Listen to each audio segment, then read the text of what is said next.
અને આજ ફરી એક વખત કહીશ કે જે તમારું સંગઠન બન્યું છે, અને તમે જુઓ કોઈને કાંઈ ચીંધવું જ નથી પડતું, બધા સૌની રીતે સૌ કામ કરે છે. અને જે અત્યારે તમે સંગઠન બનાવીને રહો છો ને, આવું જ સંગઠન જિંદગીભર રાખજો.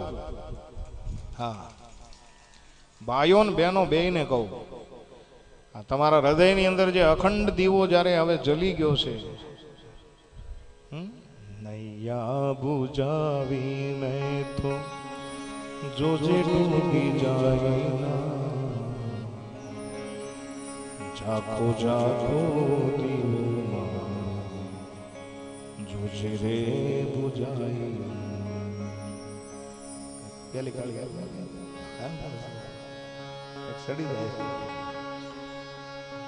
નૈયા બુજાવી મેં જોજે ડૂબી જાય ના, ઝાંખો ઝાંખો દીવો મારો જોજે બુજાય ના. બસ તમારા હૃદય રૂપી કોડિયાની અંદર જે કૃષ્ણ રૂપી પ્રેમનો દીવો જે પ્રજ્વલિત કર્યો છે ને, એ દીવાની અંદર હર હંમેશ જિંદગી ભર એમાં દિવેલ પૂરતા રહેજો.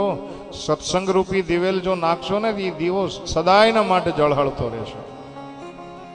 આ ખોળિયાની અંદર પ્રાણ હશે તો વળી પાછા ક્યારેક કથા કરવા આવશું, તમે બોલાવશો તો. પણ માત્ર ને માત્ર એટલું જ કહું કે સંગઠનમાં રહો. સંગઠનમાં બહુ શક્તિ રહેલી છે.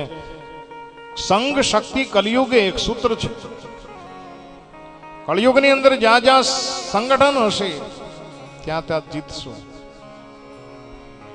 તમારા કુટુંબનું સંગઠન હોવું જોઈએ, તમારા સંકુલનું સંગઠન હોવું જોઈએ, તમારા શહેરનું સંગઠન હોવું જોઈએ. અને આજ ભારત વર્ષ એટલો બધો આગળ છે કે મહાસત્તા બનવા તરફ દોટ મૂકી રહ્યો છે. આની પાછળનું જો મૂળ કોઈ કારણ હોય તો ભારત વર્ષ સમગ્ર ભારતે સંગઠન બનાવ્યું છે કે નહીં. આ દેશ જે પહેલા સોને કી ચીડિયા હતો, આ દેશ જે ઋષિમુનિઓનો હતો, આ દેશ જે પેલા ભક્તોનો હતો, શૂરવીરોનો હતો, સૈનિકોનો હતો, આ દેશ આપણા ખેડૂતોનો હતો. આ દેશ અખંડ રહે, આપણું ભારત વિરાટ રહે. આ અત્યારે બનવા જઈ રહ્યું છે. શું કામ? આપણું સંગઠન છે. એટલે તમારા કુટુંબમાં 5 જણાનું સંગઠન હશે ને, 5 વર્ષે ઓલા આવશે, મત આપજો. શું કામ? સંગઠન છે. એટલે જો તમે જ વેર વિખેર હશો તો દુનિયામાં કોઈ તમારો ભાવ નહીં પૂછે. આવું છે. સંગઠનનો મહિમા બહુ છે મેરે ભાઈ બહેન. કૃષ્ણ પરમાત્માએ મને તમને શીખવાડ્યું. પોતે ગોવર્ધન ઊંચો કર્યો પણ સાથે લાકડીઓના ટેકા રાખ્યા. આ શું છે? સંગઠન છે. અને આ જગતના બધા જ મોટા કામો સંગઠનથી થાય, એકલા ન થાય. અમે ગામડે ગામડે પોથી લઈને ફરીએ છીએ, શહેર શહેરમાં પોથી લઈને ફરીએ છીએ. શું કામ? કે આશ્રમનું એ સંપૂર્ણ બજેટ 10 થી 12 કરોડ રૂપિયાનું છે. એકલાથી ન થાય. આ તો જાજા હાથ રળિયામણા, અને ટીપે ટીપે સરોવર ભરાય. આવું છે. પણ તમારું સંગઠન હશે તો. સંગઠન કોને કહેવાય સમજાવું?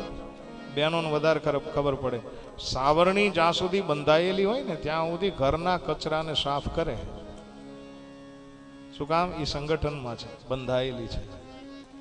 પણ એક વખત સાવરણી છૂટી પડી જાય તો સાવરણી ખુદ કચરો બની જાય. આપણે કચરો બનવું છે કે સમાજના કચરા સાફ કરવા છે, એ આપણે વિચારવાનું છે.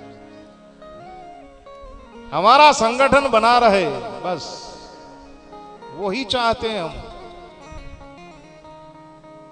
હજી ન સમજાવો, થોડુંક સમજાવું તમને. કૂતરાને તમે એક પાણો મારો, પથ્થર મારો રાજમાઈ, હે કૂતરું સૂતું હોય, ઘણા અપલખણા નથી હોતા, ત્યાં પાટા મારવા જાય. કૂતરાને તમે એક પથ્થરો મારો તો કૂતરું શું કરે? ઊભું થઈને બીજે જતું રહે. પણ એનો એ પથ્થર તમે મધમાખીના પૂડાને મારો તો હે કયો જવાબ કયો? કોને ભાગવું પડે? બસ ત્યાં સંગઠને કામ કર્યું. અત્યારે તો માખીઓ એવડી થઈ, 3 ઇંચની. એકાદી જો કરડી જાય તો સીધું હોસ્પિટલ દાખલ થવું પડે સાહેબ. સંગઠનનો મહિમા છે. મધમાખી સંગઠનમાં રહે છે. એને તમે પથ્થર ન મારી શકો, તમને મારી નાખે. હા. થોડાક વર્ષ પહેલા તમને સત્ય ઘટના કહું કાંતિભાઈ, થોડાક વર્ષ પહેલા હું મહુવા જ મારી ગાડી લઈને ગયો અને દ્રાક્ષની લારીવાળાએ સાહેબ ગુરુ જ્ઞાન આપી દીધું. ઉનાળાનો સમય હતો, દ્રાક્ષનો ભાવ મેં પૂછ્યો, મેં કીધું ભાઈ આમાં ભાવ શું છે દ્રાક્ષનો? તો લાય 2-5 કિલો લઈ લઈ કહું.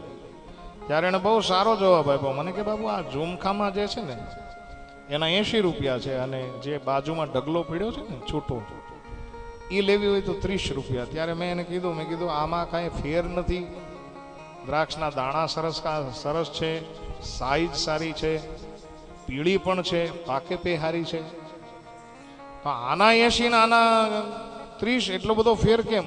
ત્યારે એ ફેરિયાએ મને કીધું બાપુ જે ઝુમખામાંથી છૂટી પડી ગઈ છે ને એનો ભાવ 30 રૂપિયા થઈ ગયો, ઝુમખાની અંદર છે એનો ભાવ 80 રૂપિયા. મારે તમને કહેવું છે કે હાથે કરીને ભાવ ખોવો એની કરતા સાથે રહો ને, છૂટા પડી જશો તો ભાવ નીકળી જશે. સંગઠનમાં રહેશો તો ખૂબ સારું કામ થશે.